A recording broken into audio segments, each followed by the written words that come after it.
Hello, everyone. Thank you for sticking with us. So we have another session, and the topic name is Your Cycle, Your Superpower. How to build your career and business with the power of your cycle. So this is a wonderful topic. We have with us Alisa Eresina. I would like to welcome her on the TJF Fair India, and thanks for being here. Um, I hope you're doing well today. I'm just going to give a little bit of introduction of Alisa. So she is a coach, speaker, and broadcaster. She offers the various programs supporting women to unlock the power of their female cycle, and she helps organizations to build a cycle and a human-centered workplace. So this is a wonderful topic we're going to have from Alisa. So Alisa, the stage is yours. Thank you so much. I will go ahead and start sharing my screen.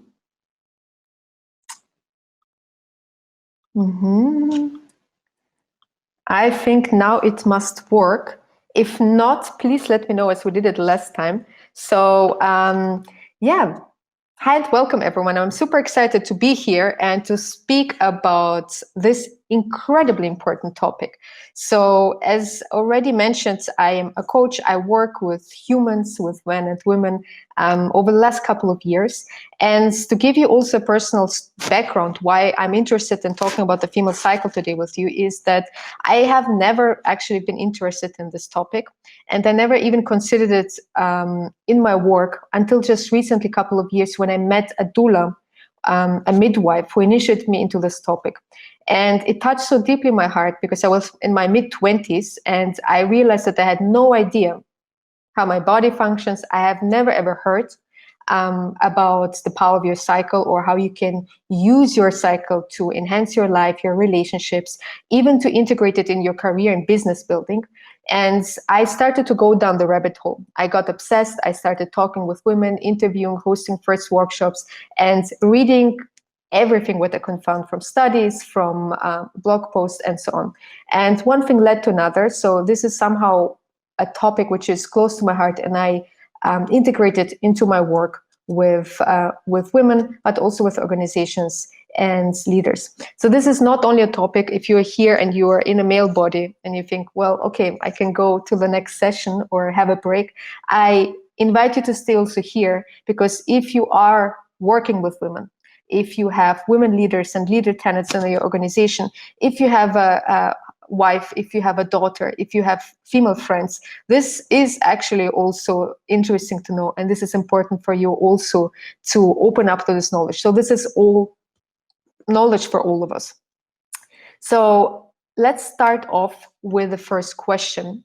When do we struggle? And the easy answer to this question is, when do we struggle, is that when we start working against our inner rhythm. And we all know how it feels when our body asks us to just relax, to rest, to maybe be less active, and we're pushing and pushing and pushing continuously. Then this is about how we would feel, like this cute little dog lying on the floor, really just not knowing where he or she is in life, and completely shut down. And in the extreme cases, we know this from terms like burnout, when the body is literally hitting the emergency button and shutting completely down. But here's what I would like to share with you, is that we don't need to go as far as to a burnout to start working against our inner rhythm. And it's important to understand that when we are not taking care of our bodies, no matter what, if you're a man or a woman, if we continuously underestimate our boundaries, what our bodies need, then we're bringing ourselves in a survival mode. So the body is realizing, okay, so this is a real life or death situation. Your body is not really thinking, okay, this is just a project and this is the next deadline, or this is just this kind of a phase. Your body can only work with the information which is in front of it, and it feels in a survival mode. So it's a really life-threatening situation. And here's the important part. If your body is shutting down into a survival mode, you can't thrive. What that means is you're not creative, you're not productive, you're not effective in your work, you're not smooth and eloquent in your speech, you're not really getting the things done as they should, you're completely robbing yourself of your power for your life and business building or career. So you're not in your optimal state. And what we usually tend to do, and this is what I'm guilty of myself as well in my life, that's the reason I also talk about it, is that we start pushing more and more, bringing our bodies more and more into survival mode. So it's important to understand how our bodies functions and how we can support this flow so we can really thrive and use it for, again, business building, career building, life building, and enjoying simply ourselves. If there's one thing that I want you to remember is that your body is your greatest resource. And I know we don't talk about this in coaching or leadership development. We often have bullet points and strategies and so on. But I often miss that we're talking about this, that without this intelligence system, you cannot put these strategies into action. You will not lead successfully. You will not rock your next interview. Your body is your greatest resource. So the better you befriend and know it, how it works and what it needs, the easier you will flow. So have this in mind. Your body is literally your greatest resource that you have and which will carry you throughout your entire life. Now, there are two rhythms that are super important that I want to present to you today. And the first rhythm that you already seen as I clicked further is the 24-hour cycle. It's called the circadian rhythm. Now, what that means is, and I'm sure we all heard about it already, is that this inner rhythm, this cycle, regulates our sleep and light. So hormones regulate our sleep and light, and with this we can function optimally. With this, the body knows when to wake up, how to feel, how much hours of sleep it needs.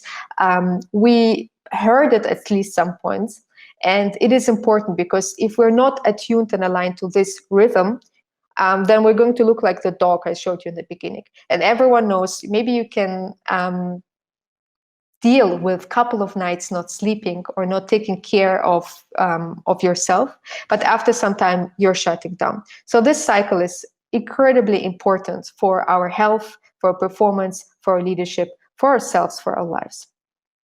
Now, for women, there's a second important cycle that we usually never talk about, and it's as equally important as the first one, and they are independent of each other. And this is a infradian rhythm. It's a fancy word in Freudian for a cycle which is longer than a 24 hours rhythm. So in our case, for women, it's our menstrual cycle. It's more than 28 days. This is what happens throughout the month, every month, until we are entering into menopause. So it is incredibly important. And not being aligned to this cycle will equally disrupt not only your health, fertility, but as I said before, the way how you engage in your work and life. So I shared with you how it is to be in a survival mode, but I want to invite you to understand that this cycle has a power of really thriving at your best. And I want to show you what it means if we have a thriving cycle and how can you use it really to bring the best out of us. And one way to compare our cycle is to seasons as we see it in nature. That's one beautiful analogy for that. So this is what we're going to do. And we're starting with the first season, which is the winter. This is the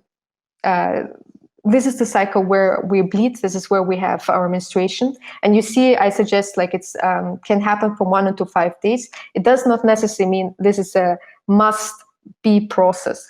It's a suggestion. And I want to invite us to get rid of this kind of fixed mindsets that we have, even if it comes to our body. What is important is to understand what your normal is, So it's important to see and track it. But the winter phase, this is a phase, as you could imagine, when snow is coming down, when nature is resting, that you yourself are invited to rest as well. And as you already can maybe see, we're not used to in our work environments to really acknowledge the space for rest. And it's important because if we do not rest, we're not taking the time to fill the cup with energy, our body with energy, and carry this throughout the next cycles. So in this phase, the superpower is that if you allow yourself to rest, if you allow yourself to cool down and be silent, you have a very strong intuitive insight. It's like your cycle is a personal coach within you who can really give you directions in terms of your vision, where you're going, and the only thing you need to do is to look inwards. This is what the superpower of this inner phase of this winter phase is. Now, from the winter, we're going to spring. This is when flowers starts to awaken, where energy is rising. This is the pre-ovulation phase, or the follicular phase. And so what happens in the body is that your estrogen is rising, your testosterone is rising. And like in nature, this phase is incredibly powerful to plant seeds. So plant seeds where you want this energy, which is building up within your system, to be directed towards. That might be a project, that might be a certain goal that you have, that might be an idea that you want to nourish, but it's an incredibly important time for these tasks and for these implications. So you are more clearer, more structured, more in a linear directive way of building up this energy. So it's a great time for initiating things. And from spring, we're moving into summer. This is the ovulation phase. This is where estrogen and testosterone are at their peak. And this is the time where we glow. And this is really interesting because the phases represent also different types of women. We're changing our body, we're changing our chemistry, and through our physiological changes, we're changing our emotions and we're changing how we think. So I always say with the women I work with that you're 4 women in one person. And the key is there not to hold on to one specific version, but to really let go and allow to harness the different powers of different versions of yourself. The summer phase is incredibly powerful for outward focused things. So let me give you an example. If you have a job interview and you can possibly schedule it somewhere there, that would be the time, because you will be much more eloquent in your speech. You will be way more confident. You'll be outward focused because your body is really representing that. What I do personally, if I have, for example, photographer shootings for my business, I plan it in a summer phase with my photographer. First, I'm quite shy in front of the camera, and here in a summer phase, I'm really feeling myself. I'm playful. I'm really here and can transmit what I want. So you can, if you understand what phases are good for, you can really direct a bit your career with that. And from summer, we're going into autumn phase, the premenstruation phase, or the luteal phase. So this phase is the mark of an inward journey. So before we were outward focused, now we're actually slowly going inwards. And here we often recognize this phase for PMS, for struggles, for mood swings. But I want to invite you to understand that, yes, your body is changing and going through stuff. But if you experience strong PMS symptoms, mood swings, uncomfortable irritations, and so on, your body is just simply showing you that you need to look within and closer, looking at your intuition, look how you take care of yourself, because there is a kind of a misbelief that this is normal for women, and it's not. It usually just uncovers already existing problems or already existing hormonal imbalances. So what this phase shows you is look within, slow down, let's have a look. And if this phase is really if we look at it from a gift perspective, what it can offer you is, on the one hand, it really is like a coach bringing you close and says, hey, we haven't processed this.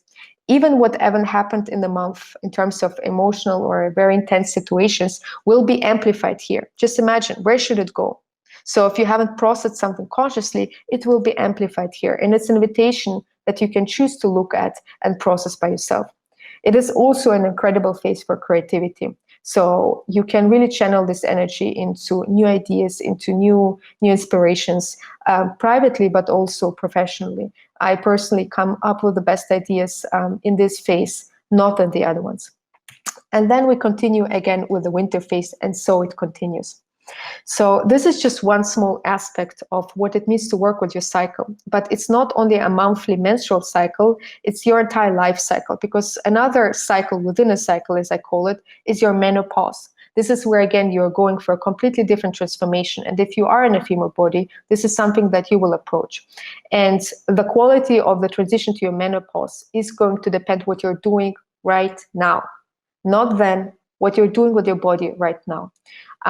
Which is also super important, because if you're an employer or leading a business, we have women who are going through menopause, and I call it a taboo. In a taboo, we don't talk about it. And equally, this phase is incredibly powerful if you know how to transition it gracefully. If you're interested, I have at my last podcast episode with a tantric teacher where we speak about how to transition gracefully into menopause and what you can do. I want to leave you off with 5 things that you can do, and maybe we have some time for questions. But if you don't know where to start, first thing you can do is to start tracking your period. Simply writing down when are your days, bleeding days, and how do you feel about that. There are apps you can do it also offline, but start tracking your period quite simply. Now, the second thing is that I want to invite you to remember is that PMS can also stand for please make space. As I said before, body is signaling you that you need to slow down and to look at something. Don't numb it, don't ignore it. Please make space for certain emotions, for certain things, and have a look at that. I will not rush through, but we'll make it fast. Eliminate unnecessary stress. This is quite important. It's usually the most biggest insight for fear of slow disruption. Create a welcome ritual when your period arrives. That really helps to reprogram your subconscious mind. And journal on your seasons. So you really understand what each phase is good for and what tasks are they good for, what is it not good for, so you can really optimally work with that.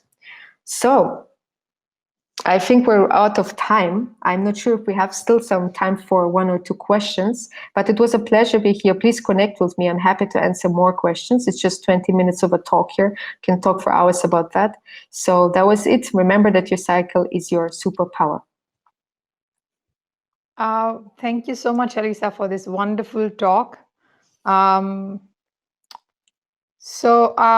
think we have a couple of questions. Maybe you can just take 1 or 2 quickly. Yes. If you just put it on the stage. Yes.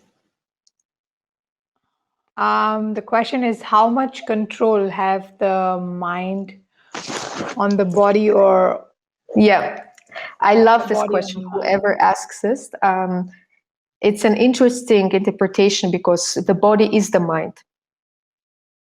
It's a different expression of the same thing. And you can see already that it's like different colors, and we're used to categorize different things. And it's normal, black, white, this is that. But if you think about it, where is the mind?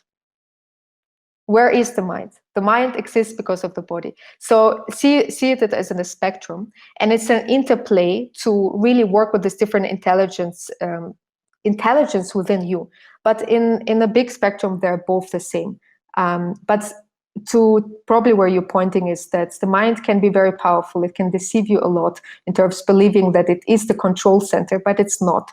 It's not the control center. There's something way more deeper, which is allowing to flow.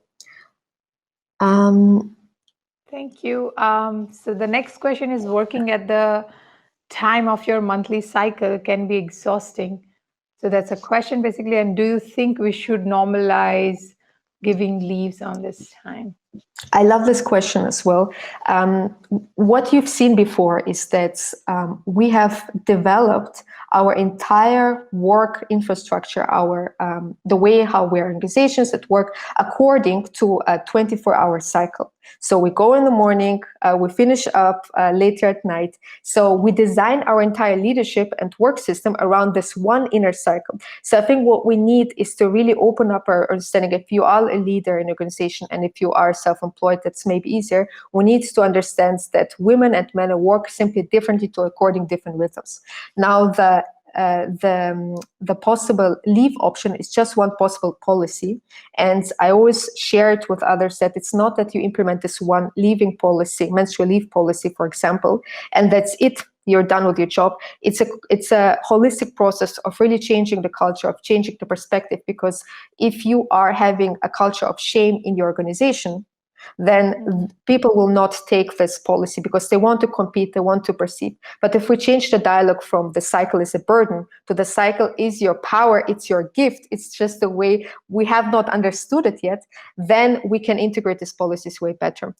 But there are companies who are starting to do that, but I always include or always say pay attention to the whole organizational culture, not only implement a certain policy and then leave it by itself. Cool. This is really a good mindset. I would say it's a wonderful mindset, and I wish that most of the companies do implement this mindset, sort of like have the culture place as a part of the company culture. There's another question: how can we reduce the work stress for a balanced work lifestyle? So there's no simple answer to that, but I've seen somebody asked about yoga. Yoga is a wonderful tool to helps you to calm down. So I think easiest way saying is start working with the body, start working with your nervous system, from meditation to yoga to different ways of releasing tension in the body. But we need to not come here with, okay, I need to relax or reduce stress. But first of all, just identify what are the stresses. This can be nutrition, it can be people, that can be certain hormonal interceptions, that can be toxins in your physical environment, light, sleep, etc. Identify the stresses and then eliminate them or reduce them. And then the second stage should be start working with this body, moving, understanding how it works, what it needs to thrive, getting in contact with that. With this, you will not only reduce stress, but you will start fucking enjoying yourself and life and your career and everything what you do. Wow, that's a really a good lesson that to learn. So thank you so much. I think we are running out of time, so we cannot take further question, but I would be happy if you guys just connect Lisa personally and just ask your question if you have any personally. Yes, let's do that. Thank Cool. you so much. It Thank you was a so much big for your pleasure. time. Same here. Bye-bye.